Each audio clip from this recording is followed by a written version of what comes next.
Hello students, so very good evening. So first thing, before getting into the video, I wish you good luck for your CA Inter Advanced Accounting exam. So this is the first paper in your CA Inter. So ఇప్పుడు ఈ డిస్కషన్లో మనకి ఎగ్జామ్కి ఉన్న 3 అవర్స్ని ఎఫెక్టివ్గా ఎలా utilise చేసుకోవాలి and question పేపర్ని ఎలా చదువుకోవాలి, క్వశ్చన్ సెలెక్షన్ ఎలా ఉండాలి అండ్ మన ప్రజెంటేషన్ టైం పీరియడ్ ఎలా కంప్లీట్ చేసుకోవాలి. ఓకే, సో ఫస్ట్ థింగ్ మనకి descriptive part and MCQ part ఉంటుంది కదా. సో మీకు 15 minutes before descriptive part question paper వస్తుంది. సో ఈ 15 minutesలో మనము సీక్వెన్స్ని సెలెక్ట్ చేసుకోవాలి. అంటే ఎగ్జామ్లో నువ్వు ఫస్ట్ ఏ క్వశ్చన్ని అటెంప్ట్ చేయాలి, ఏ క్వశ్చన్ చాయిస్ తీసుకోవాలి అనేది. ఓకేనా? సో నా సజెషన్ అయితే బెటర్ ఫస్ట్ ఈ 7 marks question, 5 marks question, 4 marks question ఇవి అటెంప్ట్ చేయడానికి ట్రై చేయండి. Because if you start 14 marks question like amalgamation consultation, in case by chance tally అవ్వకపోతే సిచ్యువేషన్ పానిక్ అవుతుంది. ఎందుకంటే నువ్వు టెన్షన్ పడతావు. Because first exam, first question, అది కూడా ఆన్సర్ సరిగ్గా రాకపోతే ఎలా అనే టెన్షన్ క్యారీ అవుతాయి. త్రూ అవుట్ ఎగ్జామ్ క్యారీ అవుతుంది టెన్షన్. సో అందుకే ఫస్ట్ మీరు అటెంప్ట్ చేసే క్వశ్చన్ చాలా కాన్ఫిడెంట్గా ఉండాలి అండ్ ఫుల్ మార్క్స్ వచ్చేటట్టు ఉండాలి. And based on time analysis చూసుకుంటే ఫర్ ఫస్ట్ 1 hour మీరు అట్లీస్ట్ 35 to 40 marks అటెంప్ట్ చేయాలి. అంటే క్వశ్చన్ పేపర్ మొత్తంలో మనకి ఏదైతే బాగా పర్ఫెక్ట్గా వచ్చు అని అనిపించిందో ముందే టిక్ చేయండి. టిక్ చేసుకొని ఆ క్వశ్చన్స్ని అటెంప్ట్ చేయండి. అంటే ఫుల్ మార్క్స్ వచ్చేటట్టు ఉండాలి. అలా రాయాలి మీ పేపర్. సో దట్ ఎవరైతే ఎగ్జామినర్ కరెక్షన్ చేస్తారో వాళ్ళు ఒక మైండ్ సెట్కి వచ్చేస్తారు. సో ఈ పర్టికులర్ పర్సన్ అది పాస్ అవ్వచ్చు ఖచ్చితంగా. ఆ మైండ్ సెట్తో కరెక్షన్ జరుగుతుంది. ఓకే, సో మీరు ఫస్ట్ అటెంప్ట్ చేసే క్వశ్చన్స్ అన్నీ పర్ఫెక్ట్గా ఉండాలి. ఫస్ట్ 1 hourలో 35 to 40 marks కవర్ అయ్యేటట్టు రాయాలి. అండ్ దేర్ ఆఫ్టర్ కొంతమంది స్టూడెంట్స్కి డౌట్ ఉంటుంది అనమాట, సార్ ఫస్ట్ నేను ఎంసీక్యూ సాల్వ్ చేయాలా, డిస్క్రిప్టివ్ రాయాలని. మరి that is subjective matter. Because కొంతమంది ఎంసీక్యూస్ ఫస్ట్ కంప్లీట్ చేసుకొని డిస్క్రిప్టివ్కి వస్తారు, కొంతమంది డిస్క్రిప్టివ్ కంప్లీట్ చేసుకొని ఎంసీక్యూస్కి రావచ్చు, కొంతమంది in between during the exam like descriptive start చేసి మళ్ళీ ఎంసీక్యూస్కి షిఫ్ట్ అవుతూ మళ్ళీ డిస్క్రిప్టివ్ నోట్ చేస్తూ ఇలా ఉంటుంది. బట్ నా సజెషన్ అయితే first go with the descriptive questions. అయితే మొత్తం డిస్క్రిప్టివ్ కంప్లీట్ చేయమని చెప్పట్లే నేను. మీరు డిస్క్రిప్టివ్ క్వశ్చన్స్ అటెంప్ట్ చేసేటప్పుడు మీ పెన్ ఫ్లో మిస్ అవ్వకుండా ఎంతవరకు అయితే రాయగలుగుతారో అంతవరకు రాయండి. అంటే ఇంకా నేను ఈ క్వశ్చన్ ఆన్లైన్ చే పని లేదు, సో డైరెక్ట్గా ఐ క్యాన్ సాల్వ్. ఇది ఆల్రెడీ నేను ఇంతకుముందు చూశాను. ఇలాంటి క్వశ్చన్స్ అన్ని ఫాస్ట్గా రాస్తాయండి. సో ఫస్ట్ మనం సేఫ్ జోన్లోకి వచ్చేస్తాం. ఆఫ్టర్ దట్ ఎప్పుడైతే నువ్వు ఆలోచించడం స్టార్ట్ అవుతుందో then open the MCQ paper.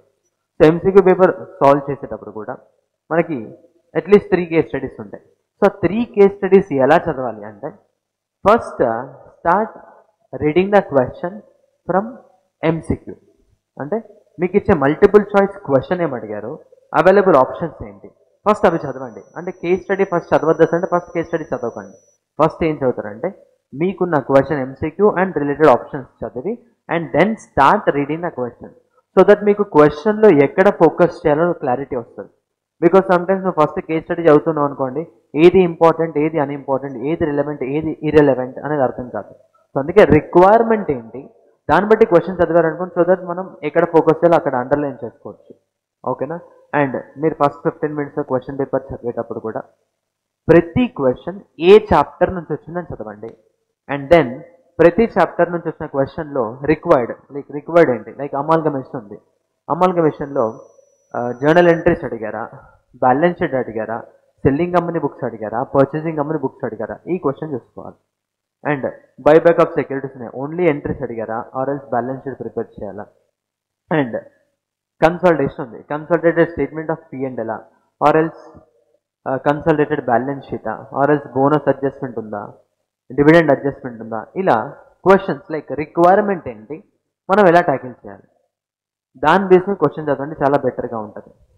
And rule ఒకటి, you should attempt 100 marks attempt చేయాలి. సార్ మరి 100 marks అటెంప్ట్ చేయాలని టైం సరిపోద్ది సార్ అంటే నువ్వు రాసే ప్రతి క్వశ్చన్ టార్గెట్ బేస్ మీద రాయండి. ఓకేనా? Like example total we should attempt 100 marks. So 100 marksకి we will be having 180 minutes of time. So 180 minutes మేము ఎలా యూటిలైజ్ చేసుకోవాలంటే మీరు సరిగ్గా అబ్జర్వ్ చేస్తే 180 minutesకి 100 marks అంటే per 1 mark will be having 1.8 minutes. So 1.8 minutes time తీసుకొని ఒక 1 మార్క్ అటెంప్ట్ చేయొచ్చు మనం. అంటే 10 మార్క్స్ క్వశ్చన్కి నువ్వు 18 minutes కంటే ఎక్కువ తీసుకోవద్దు. సో అలా టార్గెట్ బేస్ మీద వెళ్ళండి. అంటే ఇప్పుడు 18 ఎక్స్టెండ్ అవ్వకూడదు అసలు అంటే ఎక్స్టెండ్ అవ్వచ్చు, but you should manage the things. నీకు ఏదైతే ఈజీగా వచ్చిందో అది 18 కాదు 15 minutesలో రాయాలి. సో ఏదైతే టఫ్ ఉందో సో దట్ నువ్వు అక్కడ ఎక్కువ టైం స్పెండ్ చేయొచ్చు. ఓకేనా? అండ్ ఎంసీక్యూ దగ్గర టైం సేవ్ అయ్యే ఛాన్స్ ఉంటుంది, provided when you're okay with all the concepts. And మనకు వచ్చే 100 మార్క్స్ పేపర్లో 30 మార్క్స్ ఎంసీక్యూస్లో 30కి 30 marks maximum 99% chances are from accounting standards only. So అందుకే అకౌంటింగ్ స్టాండర్డ్ కాన్సెప్చువల్గా క్లారిటీతో ఉండాలి. ఓకే, సో మీరు ఎగ్జామ్ హాల్కి వెళ్ళే ముందు ప్రతి స్టాండర్డ్ థియరీ ఒకసారి చదువుకొని వెళ్ళండి. కాన్సెప్ట్ ప్రాబ్లం ఏం ప్రాక్టీస్ చేసే స్కోప్ ఉండదు కదా. సో కాన్సెప్ట్ ఒకసారి రివైజ్ చేసి వెళ్ళండి. అండ్ డిస్క్రిప్టివ్ పార్ట్లో question number 1 is compulsory and that is from accounting standards. And మీరు పాస్ట్ 3 ఎగ్జామ్స్ అనలైజ్ చేసుకుంటే ఒక్క ఎగ్జామ్లో క్వశ్చన్ నెంబర్ 1 స్టాండర్డ్ రిపీట్ అవ్వలేదు. ఓకేనా? సో డిఫరెంట్ ట్రెండ్ ఫాలో అవుతున్నారు. అంటే మే 24లో వచ్చిన ఫస్ట్ క్వశ్చన్లో వచ్చిన టాపిక్ నుంచి సెప్టెంబర్ 24లో రాలేదు. అండ్ సెప్టెంబర్ 24లో వచ్చిన ఫస్ట్ క్వశ్చన్ ఏ టాపిక్ నుంచి వచ్చిందో అది జాన్ 25లో రాలేదు. సో ఫస్ట్ క్వశ్చన్ ఇప్పటివరకు అన్ని కొత్త టాపిక్స్ నుంచే వచ్చాయి. So this time maybe work out అవ్వచ్చు అవ్వకపోవచ్చు. So better do revise all practical standards. ఎందుకంటే నీకు టోటల్ 124 మార్క్స్ పేపర్లో మన సిలబస్ చూసుకుంటే మోర్ దెన్ 50% థియరీ ఉంటుంది.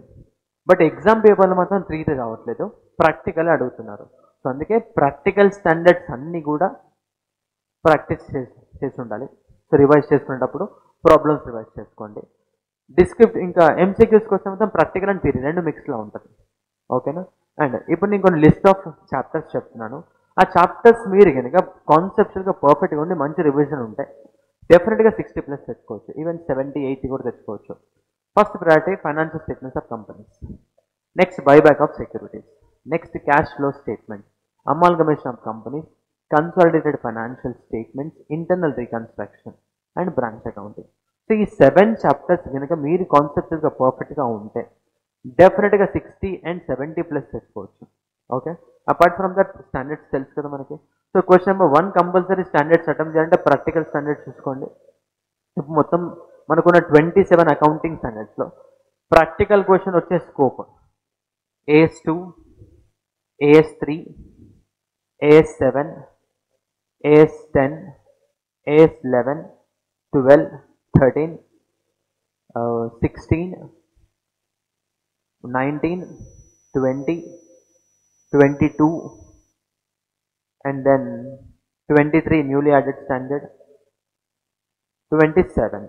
ఓకే, సో న్యూలీ యాడెడ్ స్టాండర్డ్స్లో న్యూ సిలబస్లో మనకి AS15 యాడ్ అయింది. లాస్ట్ అటెంప్ట్లో AS15 వచ్చింది. సో అది సెకండ్ కేటగిరీలో ఉంచండి. This time I'm expecting AS23 కంపల్సరీగా. Equity method of accounting, calculation of carrying amount to be present in the consolidated balance sheet. ఓకేనా? సో AS23 స్కిప్ చేయొద్దు, AS27 స్కిప్ చేయొద్దు. Maybe question వస్తే రావచ్చు. ఓకేనా? అండ్ సెగ్మెంట్ రిపోర్టింగ్ చూసుకోండి. Last 3 అటెంప్ట్స్లో ఎక్కడ focus చేయలేదు. దిస్ టైమ్ మేబీ అడిగే ఛాన్స్ ఉంది. అండ్ AS2 ఇన్వెంటరీ ఫస్ట్ మే 24 ఎగ్జామ్స్లో వచ్చింది అండ్ దేర్ ఆఫ్టర్ రాలేదు. ఒకసారి వచ్చింది 4 మార్క్స్ వచ్చింది. So this time you can expect at least 7 marks from AS2 or else at least you can expect case study based MCQ from AS2. ఓకేనా? Cash flow statement అస్సలు ignore చేయొద్దు, because ప్రతి అటెంప్ట్లో compulsory AS7 నుంచి ఏదో కేస్ స్టడీ కానీ or else descriptive part కానీ question కానీ వస్తుంది. రీసెంట్ అటెంప్ట్లో కేస్ స్టడీ అండ్ డిస్క్రిప్టివ్ రెండు వచ్చాయి. So that AS7 is category A standard, even AS7 cash flow AS7 కాదు AS3. So cash flow statement separate chapter కూడా ఉంది. ఓకేనా? సో ఇగ్నోర్ చేయొద్దు ఏది కూడా. 100 మార్క్స్ అటెంప్ట్ చేయండి. అండ్ ఇప్పుడు చెప్పేది అన్నిటికంటే మోస్ట్ ఇంపార్టెంట్, ఎగ్జామ్ హాల్కి వెళ్ళామా, ఎగ్జామ్ రాసామా, వచ్చామా అన్నట్టు ఉండాలి. వన్స్ ఎగ్జామ్ అయిపోయిన తర్వాత మీరు దయచేసి, నా రిక్వెస్ట్ ఇది, దయచేసి పేపర్ని తీసుకొని రాకండి. క్వశ్చన్ పేపర్ చించి అక్కడే పడేయండి, ఏం కాదు, నో ప్రాబ్లం. మీరు తర్వాత కావాలంటే ఆన్లైన్లో డౌన్లోడ్ చేసుకోవచ్చు. సో ఆ పేపర్ తీసుకొచ్చి మీరు ఫ్రెండ్స్తో డిస్కస్ చేసి ఆ MCQ ఆన్సర్ ఏంటి, ఇక్కడ బ్యాలెన్స్ టాలీ ఎంత అమౌంట్, ఇవన్నీ క్వశ్చన్ రేజ్ చేసినప్పుడు ఏమవుతుందంటే మేబీ నువ్వు కరెక్ట్గానే చేస్తుంటావు, బట్ ఆపోజిట్ పర్సన్ నుంచి వచ్చే రెస్పాన్స్ వల్ల నీ కాన్ఫిడెన్స్ పోయే ఛాన్స్ ఉంటుంది. And you'll think about that only, like through out మొత్తం కూడా దాని గురించి ఆలోచిస్తావు, అరే మిస్టేక్ చేశానే అని. సో అలాంటి డిస్కషన్ ఉంటే మాత్రం ఖచ్చితంగా డీవియేట్ అవుతారు, నెక్స్ట్ ఎగ్జామ్ ఎఫెక్ట్ అవుతుంది.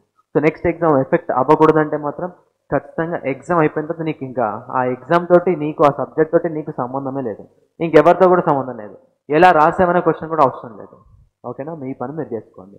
ఓకే, ఎందుకంటే ఆ ఒక్క ఆలోచన వచ్చింది అనుకోండి నెక్స్ట్ ఎగ్జామ్ ఎఫెక్ట్ అవుతుంది డెఫినెట్గా. సో మీరు వచ్చారా, నెక్స్ట్ ఎగ్జామ్ లా ప్రిపేర్ అయ్యారా, మళ్ళీ ఎగ్జామ్కి వెళ్ళారా అన్నట్టు ఉండాలి. ఓకేనా, సో 100 మార్క్స్ అటెంప్ట్ చేయాలి. ఫస్ట్ 15 మినిట్స్ చాలా కేర్ఫుల్గా యూజ్ చేసుకోండి. Okay, all the best. And admit card, calculator, black pen ఏది మర్చిపోవద్దు. ఓకేనా, ఎందుకంటే లాస్ట్ మినిట్లో అవి కనుక మర్చిపోయారనుకోండి తెలియకుండా టెన్షన్ వచ్చేస్తుంది.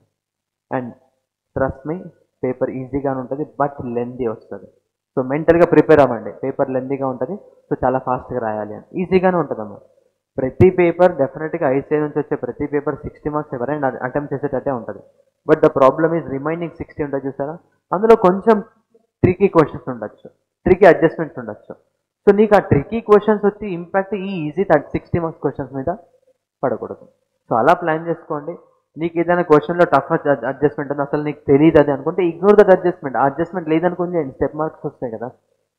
ఓకేనా, సో పేపర్ టఫ్ వచ్చినా ఈజీ వచ్చినా మనం మాత్రం ఒకటే ఆబ్జెక్టివ్లో ఉండాలి. 100 మార్క్స్ రాయాలి, నీకు ఎంత వస్తే అంత రాయాలి. అస్సలు డిమోటివేట్ అవ్వద్దు.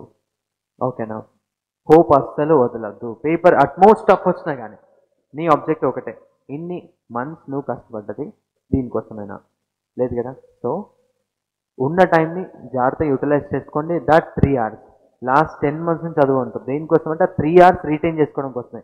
సో ఖచ్చితంగా రీటైన్ అవుతుంది, మీరు ఆలోచించకూడదు. ఎగ్జామ్లో వచ్చిన పేపర్, వచ్చిన క్వశ్చన్ మనం ఆన్సర్ రాయాలి అంతే, ఇదే ఆబ్జెక్టివ్.